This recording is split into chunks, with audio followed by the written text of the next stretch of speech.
क्या आप जानते हैं कि आखिर कौरव 100 क्यों थे और पांडव सिर्फ 5 क्यों?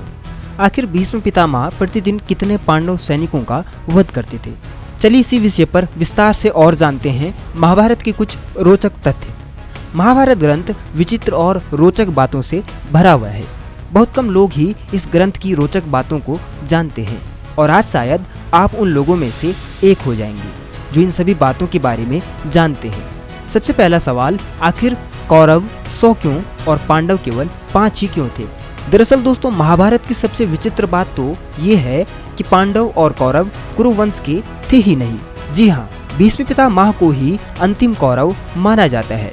दरअसल धृतराष्ट्र और पांडु साथ ही विदुर महर्षि वेदव्यास की तेज शक्ति से उत्पन्न हुए बच्चे थे, इसलिए उन्हें कुरुवंश का नहीं कहा जा सकता है। और कौरव 100 इसीलिए थे क्योंकि वह कुल सत्यवंश के राक्षसों के अवतार के अंश थे, जिनकी संख्या 100 थी। साथ ही कुंती को ऋषि दुर्वासा से मिले हुए मंत्र प्रसाद के कारण ही 5 पुत्रों की प्राप्ति हुई थी।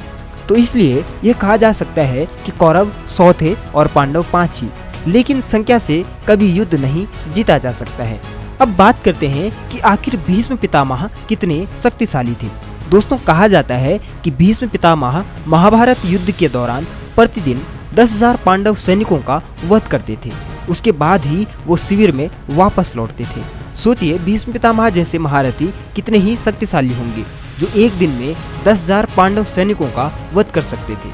महाभारत के रोचक तथ्यों में से एक तथ्य यह भी है जो आज भी आप अपनी आंखों से देख सकते हैं। कहा जाता है कि जिस स्थान पर महाभारत का युद्ध लड़ा गया था, यानी कुरुक्षेत्र, आज भी उसकी मिट्टी लाल रंग की है। इसकी सिर्फ और सिर्फ यही वजह है कि वहाँ पर लाखों लोगों का खून बहा था।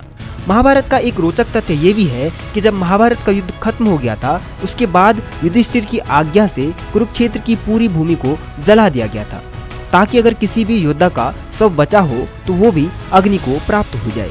वहीं महाभारत के युद्ध के समय सभी स्त्रियां सिर्फ और सिर्फ शिविर में ही रहती थी और उनकी रक्षा भी उनके अंगरक्षक और सैनिक कर रहे होते थे, ताकि युद्ध के कोई भी नियम ना तोड़े जाएं।